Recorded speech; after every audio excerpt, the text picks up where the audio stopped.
All set. Oh, okay. Good afternoon, everybody.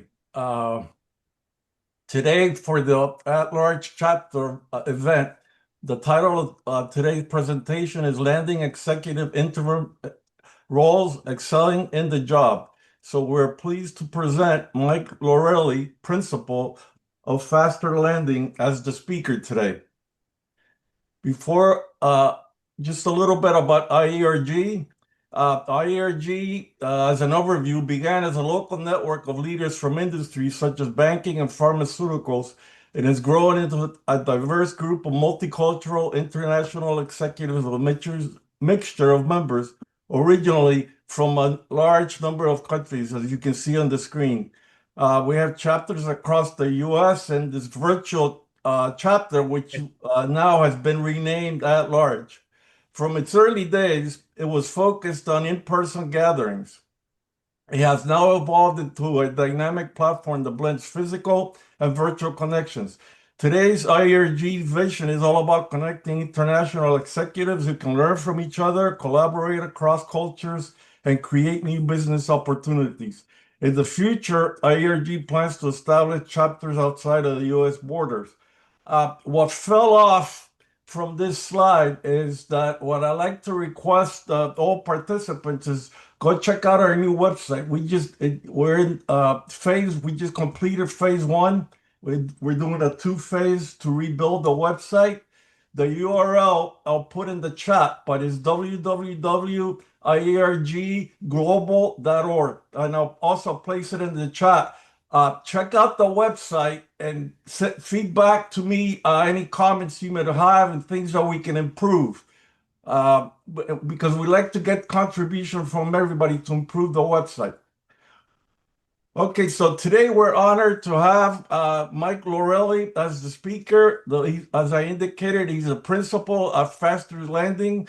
Mike's background includes two assignments as PepsiCo division president, followed by 5 private equity CEO engagements. He's been on the board of 3 public held companies and chaired all 3 compensation committees. He's also served on 7 private boards. He's certified.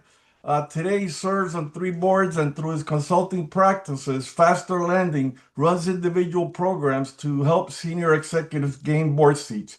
You can check out all these details on his website, www.fasterlandings.com.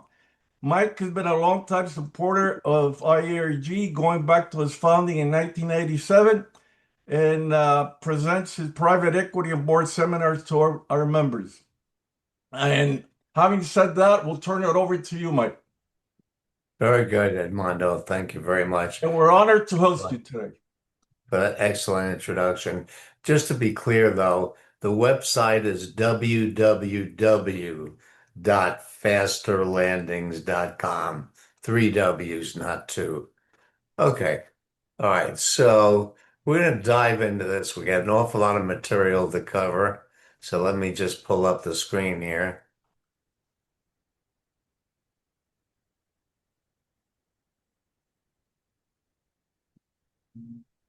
And the only thing left off of my bio um, is that in 1991, when IERG was formed, and we used to meet in the basement of a church, I was one of the founding members. So I've been with this group for a long time, and I enjoy giving my webinars every year. So we got an awful lot of material, a lot of bandwidth. I'm going to talk about the interim landscape, seeking the right kind of role, how to just shoot the lights out in it, etc. Now, these next 2 slides kind of go together. Interim roles can be for a specific purpose. Say they've made an acquisition and they need additional arms and legs to do the legwork and due diligence. That's one possibility. Another possibility in today's world certainly is AI, where a lot of companies want to climb on that ladder fast, but they have no internal expertise. Now, personally, I've had a lot of fun doing these. And the last one I did was 6 years ago. But I gotta tell you, every one of these situations, I was totally invigorated. I worked my butt off. I was handsomely compensated, and it just was very, very meaningful work. So to me, when I think about people who are between assignments, never use the expression temporary, uh, because right away that sets your price at $150 a day. You don't want to do that. You want to divide your last compensation by 12 and give them that number, and no one has ever turned me down. I'll tell you a short story, on this if we have time later. Trace One quick comment, Mike, I forgot to mention, please hold off on any questions until the end of Mike's presentation. yes. Um, These are the many traits that's helpful to have. Number one by far on my list is somebody who is a quick study. Private equity people have no patience. They want someone who's going to come in, sink their teeth in, come back day two with a distillation of what they're going to do. That's kind of their timeline typically. So quick study is number one by far. Now, as of about 6 years ago, there were only about four or five recruiters that specialized in these interim roles. Today is completely flip-flopped. You got everybody in the bus, Heidrick, Korn Ferry, CRG, Boyden, et cetera, et cetera. And this is kind of neat. So, hang on one second. I got a page forward. So this was actually I went into three of those websites and I found these three postings and I said, holy cow, these aren't so shabby. And when you look at the compensation, daily rates starting at 1,500, duration up to 6 months, you know, that's basically an annualized $360,000 a year. That's not so shabby, particularly if you're in between roles, right now. So by no means, don't ever discount this and never, never use that word temporary. Interim is the correct word. Okay, so you've landed the role. What's next? You got to do a lot of pre-work, and I would interview anybody who has a point of view on the company. Certainly, the operating partner will. His deal team, meaning his operating partner, his VP principal, his analyst, they'll have a lot to tell you. Others at the private equity firm are probably somewhat familiar, including the CEO, the lenders with permission. The lenders I would talk to. All these people you're going to learn from. You're going to be a rolling sponge. And I'll give you a great example here. I did this at one of the firms that I ran as the interim, and I met a woman who I thought was pretty sharp, pretty on the ball, but the present person who was in the SVP marketing and sales job was absolutely not the right person, not the right fit, and I terminated her, and I hired this lady who came in number two. She came in second for the position that I took, and she turned out to work beautifully. And she and I got together famously. So pre-work includes interviewing everybody. Now, map out your first week. Very important. Keep in mind, you only get one first impression. That is a very important session. You only get one first impression. Landing on your feet running. Let's assume that you were announced on a Friday by the CEO. I would call each of the direct reports, your direct reports, over the weekend. Tell them you want to have a staff meeting at 8 a.m. On Monday. Um, and then you're going to do a lot of work the rest of that day. And they'll kind of salute the flag when they see you have this kind of discipline and you give them lead time, on things.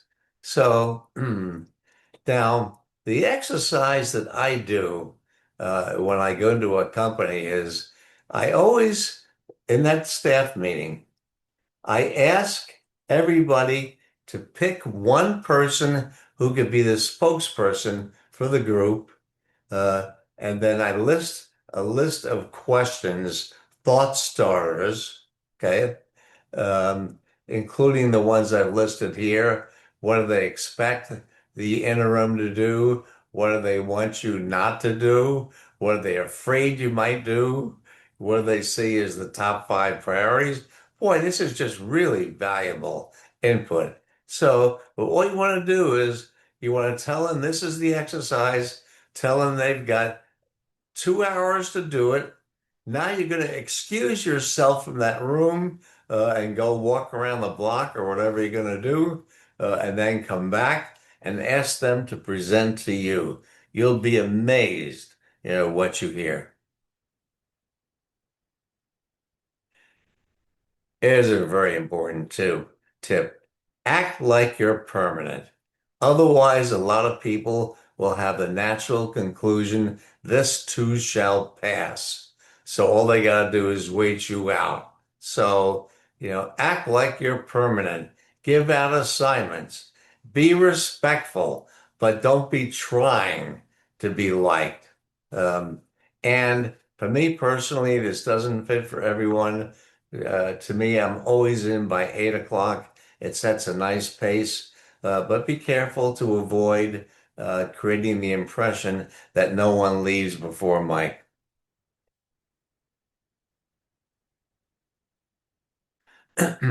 Now, then you're going to break up and have one-on-ones with your direct reports. This is going to take a couple of days, okay? Um, and you want to hear from each of them what their top three A items are, and also what's holding them back, and also where they need help from you. That's a very flattering question for you to ask. And then spend the rest of the day walking around. You want to be a regular guy. You don't want to be somebody who's basically bonded to their office. This is a difficult one. There will be snakes in the company. Snakes in every bad connotation of that word. Snakes who would like to see you fail. Forget about the reason why they want you to fail. Just the fact that they're negative people and they want you to fail, you are not going to change that point of view. Now, I've had a debate on this with several people during my career. A few of them contradicted my advice and let the person stick around. They felt that they could shape the person. Guess what? In 100% of the cases, that's not what happened. They ended up booting the person and wasting 9 months in between. So these people gotta go.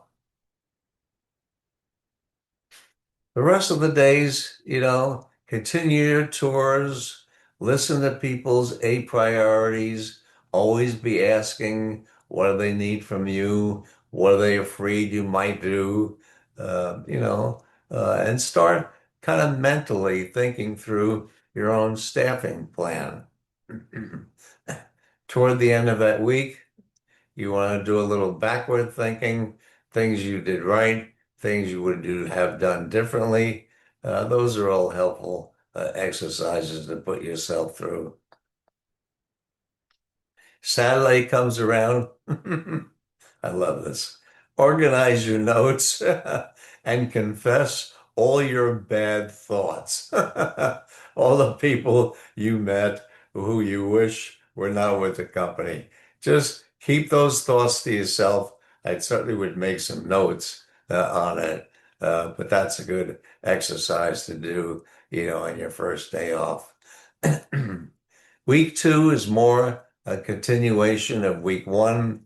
You want to finish all your one-on-ones. You want to go out and meet key constituents, customers, suppliers, your bankers, very importantly. They control the purse strings.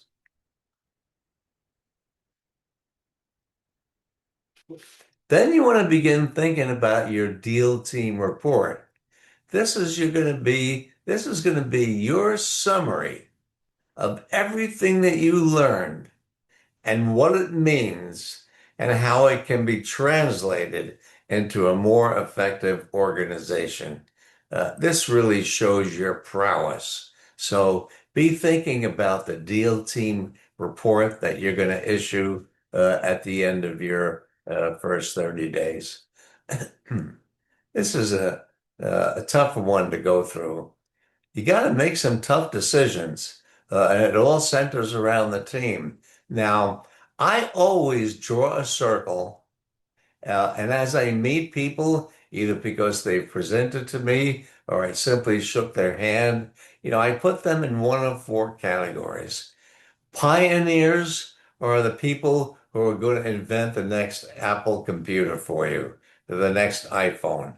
Those are the people with 180 IQ. You got to have plenty of them. You can never have enough. Players are good people. There's no negative connotation here. Players are good people, but basically they're going along for the ride. They're not going to create the next Apple Watch, but still, they're valuable people. The next two categories are somewhat dangerous. Vacationers. These are people who are basically just skating by, hoping that nobody notices that they're not doing anything productive. They're just skating by. You want to get rid of these people. And then certainly the undergrounders falls into that earlier category that I mentioned. Undergrounders are people who behind your back are busy stabbing you, hoping that you'll fail. Got to get rid of these people. Force yourself to do this diagram and put everybody in one of those four slots and immediately begin what you're going to do with the undergrounders and then next the vacationers. Not as high a priority and depends on the length of your engagement too. Now, this is kind of fun. Take the lead on finding the permanent replacement. This is really a key leadership role, okay? Now, don't do anything or imply anything that you're trying to extend your stay. That's a big negative, okay? But I would take the initiative to write the spec, right? Help the private equity firm use the right search firm, engage yourself and be an integral part of the interview process, okay? And then help onboard the new permanent person. Believe me, you will get tons of accolades from the deal team if you exhibit these qualities. The kind of feedback you want to give to the private equity firm, um, maybe they just need a fractional. Maybe they only need somebody on Tuesdays and Thursdays and 6 hours a day. Maybe that's the kind of assignment that it is. If that's the case, as I said earlier, the pay is horrible. I certainly would not waste any time on it, but those positions exist out there. I just would be careful that you don't waste any time on it. Some additional tips. LinkedIn, my favorite subject. Now, there is nothing more important than your LinkedIn profile. That is where 59% of the candidates are found. Now, if you notice mine, there are a couple of things that are important. Number one, you want to use these vertical bars, also known as spikes, between the keywords. Okay. You don't want to use forward slashes or dashes or colons or semicolons. The LinkedIn algorithm has no idea what to do with those punctuations in a headline. You want to use these vertical bars, also known as spikes. Now, keep in mind that you only have 220 characters. So you want to be very, very careful about mapping out exactly what you want to say and what's too verbose. 220 characters. That's not a lot, but if you work hard at it, you can get very direct and to the point. And I would suggest, I don't mind plagiarizing here, use my own as a good example. Now, continuing on the LinkedIn profile, the About section is the second most important section. I would tell you that 80% of the algorithm picking you up, comes down to getting two things right. Number one is the headline. Number two is the About section. Spend quality time on your About section. Now, a couple of pointers here. Number one, it should be brief. It should be one page, not any longer. I mean, if somebody hands me a 10-page novel, that's their resume or their About section, I can't turn the page fast enough. I'm just never going to read it. I just don't have that amount of time to donate to this person who's probably a loser. So the About section is incredibly important. Now, what I do with mine is so that it's not wall-to-wall copy.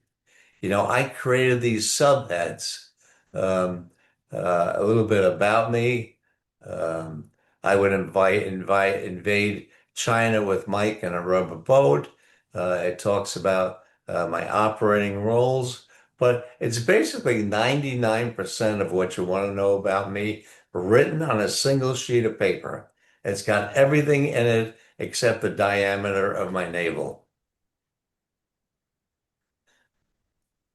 260 characters, 2,600 characters rather, is what you have in that About section. That's not a lot. So you got to write, you got to draft, you got to trim, you got to rewrite, you got to draft again, you got to trim again, you got to get it down to these 2,600 characters. Otherwise, the LinkedIn algorithm will truncate it for you. Now, you don't know what they're going to take out. So don't give them the chance. Just feed them the 2,600 characters. Bios, this is fun. Bios, always one page, no more than two-thirds of a page, ideally. A good photo op, okay? Selective employment history, academic achievements, personal interest, et cetera, et cetera. Very short, very brief. Somebody could skim this page in about 30 seconds, and when they look at it, they're going to conclude the same thing, so they're likely to read it. Longer than this, forget about it. Now, a fun thing to do, by the way, is a postmortem on yourself, a little self-appraisal toward the end of your engagement. How did you do? What kind of report card did you generate for yourself? Okay. What's your self-assessment of your performance? A key thing for managers always to do is a self-appraisal. What would you do differently? That's kind of fun. Would you do it again and better? And I like this next one. Will I want to work with that same deal team again? Sometimes the answer is no. Sometimes they couldn't be nicer people to you, and the answer there is yes. But ask yourself that question. Don't leave it off. Now, I have to spend a couple of minutes here. I have a colleague who works with me. Her name is Karen Kirpin. She does phenomenal work. She's not just a CMO type or professional writer. She's been CMO of two major New York banks. So she's got quite executive experience, and she does all of my marketing. She does my resumes. She does my LinkedIn profiles. She does my bio. She does my cover letters, thank you letters, any presentations I have to make, all the kinds of things that are going to be seen by others. I always run it by Karen because I may think that it's a nine. She'll basically show me that it's a two, and she'll make it a nine. She is truly a phenomenal woman, very reasonably priced. I've listed her contact information here. I would suggest very, very strongly that you reach out to Karen and maybe just ask her for a 5 or 10 minute debrief, or whatever is appropriate. But she is the most valuable contact that I have had in my entire professional career. Just one truly amazing woman. Now, this is my website, Faster Landings. Hang on. We do three things. Number one is we help people who are interested in boards land those engagements faster than they otherwise might have. Second thing we do is help people find interim roles faster than they might do on their own. And there is an art and a science and a skill behind doing this kind of acceleration. The third thing we do with my faster landings is, it's my own personal marketing device. It's got a lot of information on there. It's got probably a dozen very famous articles that I've written in there, gobs of other good information to read. All of you might take a couple of seconds to take a glance at it and see if you find it helpful. This is my business card. Okay. Even though presently I am not an interim, but I will start one soon. I list it on my business card. For those people that still exchange hard business cards, and there still are some, I list interim CEO very importantly. I want people to notice this, when they pick up my card, when they get to the office, and take a look at who they met at that luncheon. And the last note is connect with me on LinkedIn. I am what's known as a super connector. A super connector means I have over 17,000 connections. Simply being connected to me, if somebody is doing a query, the simple fact that you are connected to Mike Lorelli, who's a super connector, raises you in the LinkedIn profiles. So at minimum, after this call, shoot me an email with an invite, mention IERG in the subject line so I don't toss it by mistake. But very importantly, this may be one of the best tips I've ever given anybody. AI, I want to talk about this for a minute, just for a minute. Hang on. Now, let's assume that you don't know a lot about AI, which is probably true for most people these days. The last thing you want to do is being caught flat-footed by their asking you what you know about AI and you stumble because you don't have a good answer. The simple way to turn that around is find the appropriate moment at some point in that hour interview and turn it around and ask them, are they happy with their artificial intelligence initiatives right now? Now, I love this quote from Steve Wozniak, who was the co-founder of Appalachian.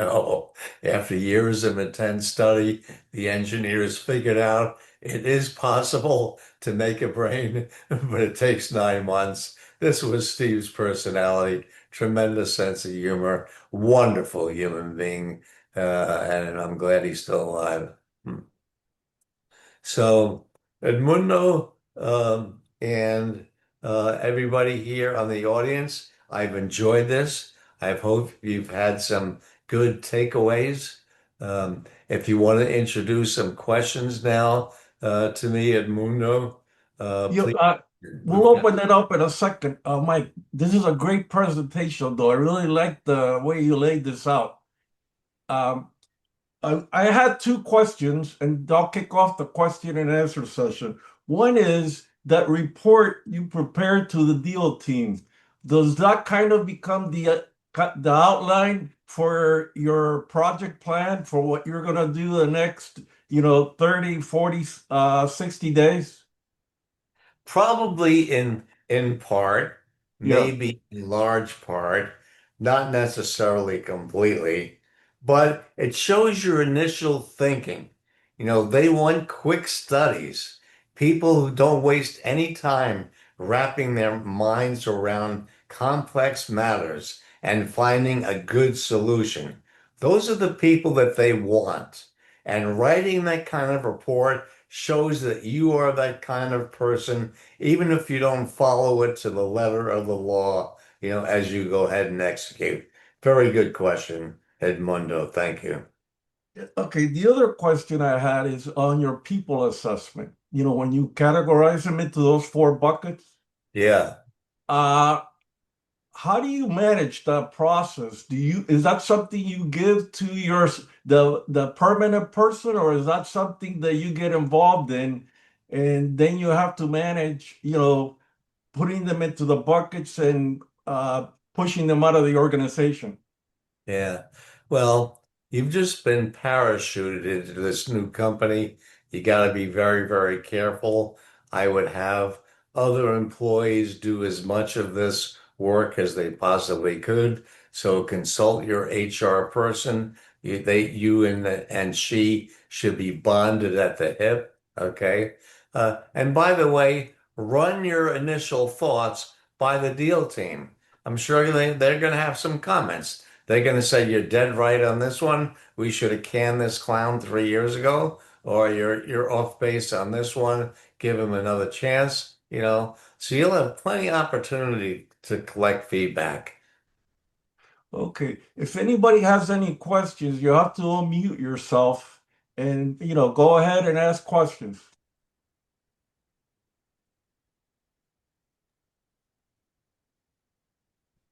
John Justice just put a comment in the chat. He said, "Thank you for sharing my truly valuable information." Well, thank you. I appreciate that. Now, Ruth reminds me that the video and slides goes up in about 72 hours. So you'll have it as a good reference point. The one thing I like about the presentations I give is that they're pretty self-explanatory. So if you forgot one of the points that I made, but you pick up the slide deck, it'll come back to you pretty quickly. Thanks for that. If that's the closing thought.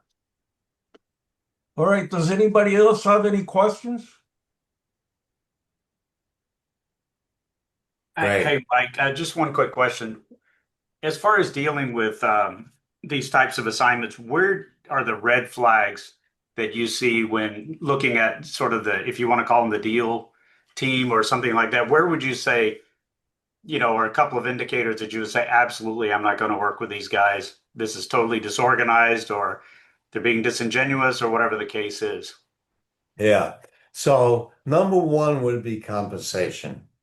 Now, I want to tell you a brief story here. I was called by Audax, very famous, very large private equity firm based in Boston, called by them to interview to be interim CEO for a company in Austin. And I was prepared to do the commute. So that was fine. Now, they took me in the offices and parked me in their boardroom, which had about 16 seats, and all 14 were populated by what obviously looked like senior people from the company. Now, what was interesting is that the senior guy, who I could tell he was the senior guy, not just by his gray hair, but also by his demeanor, he sat at the very end of the table. And for the 3 hours that we talked shop, and it was a delightful 3 hours that we talked shop. There was never a dull moment. It was absolutely terrific. So he turned to me and he said, Mike, so what's your fee? And I told him what my fee is, which is what my last base salary was. And he said, we're firing the CEO, and that's more than he made. And I deliberately gave a pregnant pause for about 30 seconds. I turned my eyeballs away from him. I looked out the window.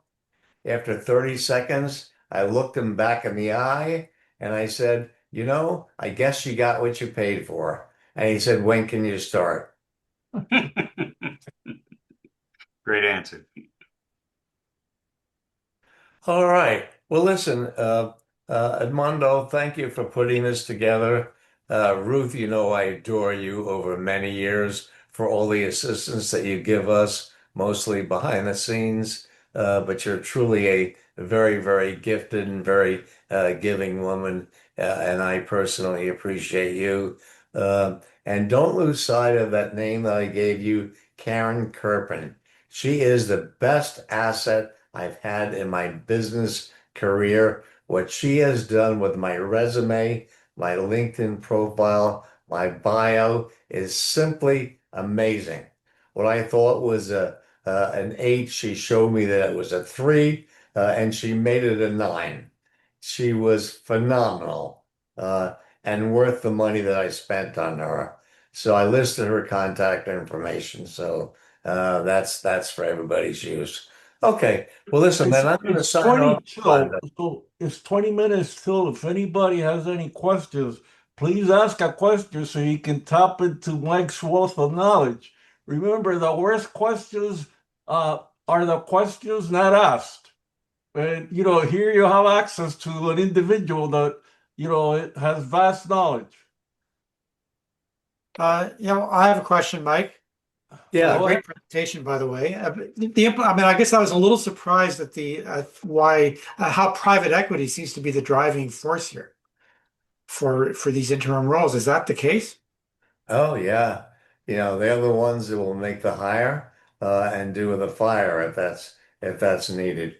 The private equity in a private equity firm, the deal team runs the shop. A typical private equity firm may have 21 portfolio companies. They may have 4 or 5 operating partners. Each, has a handful of companies reporting to them. That person hires and creates the board. That person hires and fires the CEO.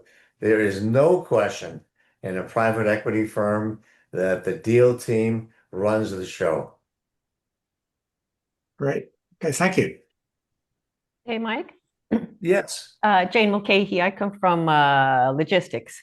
I have a question for you. Have you ever been in a situation, and I can say speaking for myself here, but I'm going to ask you, where you joined the team, you're getting paid exactly what you asked for, and very soon you find that the person who you are reporting to, the one who welcomed you with open arms, turns out to be exactly the opposite of what you expected and are out to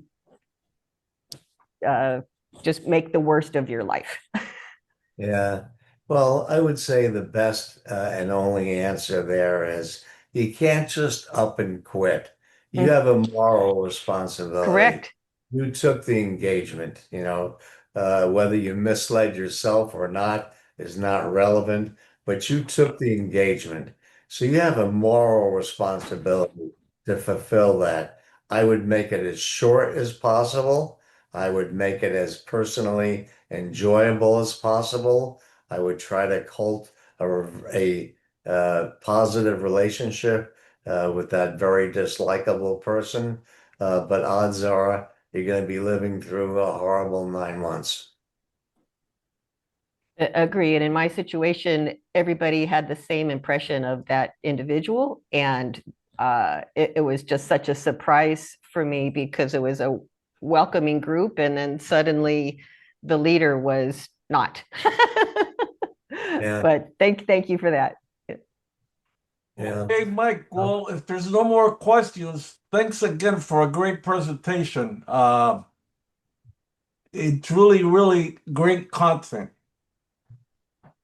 Good. I'm glad you enjoyed it, Armando, and everyone else. Thank you. Beautiful. All right. I'm a big fan of IERG. Now, I will mention one other thing.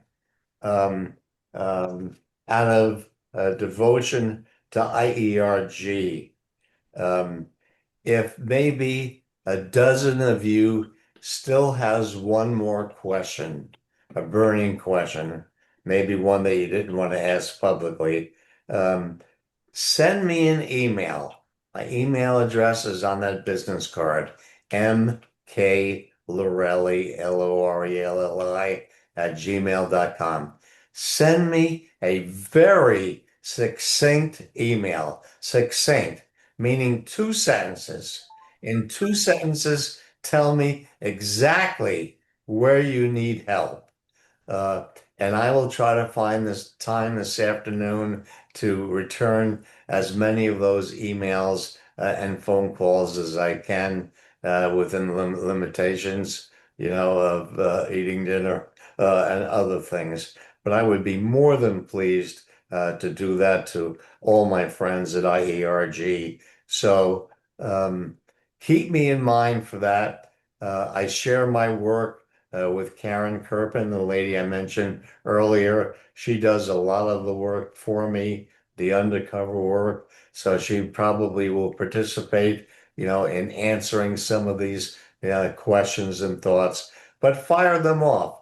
If I can't answer it, or if it looks like it's going to take me an hour to answer it, that's obviously not practical. So, bearing those parameters, I would be pleased to take a dozen or so questions. I'll handle as many this afternoon as I can.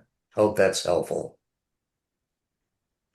Okay, Mike. Well, thank you very much, and thank you for being so generous with your time. Good. Thank you, Armando. And thanks again, Ruth. All right. Goodbye, everybody. Good to see you.